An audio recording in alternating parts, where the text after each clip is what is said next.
Good morning বন্ধুরা। তখন বাজে ভোর 5টা।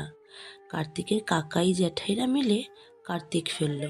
এইদিকে কার্তিক সোনা চলে এসছে, কিন্তু কার্তিকের বাবার যেন ঘুমই ভাঙছে না। তারপর কার্তিককে কোলে নিয়ে কিছুক্ষণ দেখলো। এদিকে কার্তিকের কাকিমা চিঠিতে লিখেছে, মা দুয়ার খোলো, বাইরে এসো, চোখটি মেলো, দাঁড়িয়ে আছে তোমার কার্তিক সোনা, আমাকে তুমি ঘরে তোলো সোনা মা, আর জ্যাঠা জেঠুদের যা পারবে খাইয়ে দিও, ইতি তোমার কার্তিক সোনা।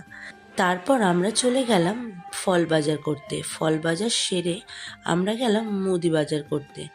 মুদি বাজারও কমপ্লিট করে আবার গেলাম বাজারে, ভুলে গেছিলাম এই জিনিসগুলো নিতে। তারপর জল নিয়ে দেখি পাশেই মহাপ্রভুর মূর্তিটা, কি সুন্দর না। তারপর বাড়ি আসলাম, বাড়িতে এসে ভোগের রান্নাগুলো শুরু করলাম।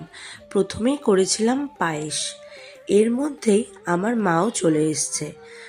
নবদ্বীপে প্রচুর ভিড় ছিল, তাই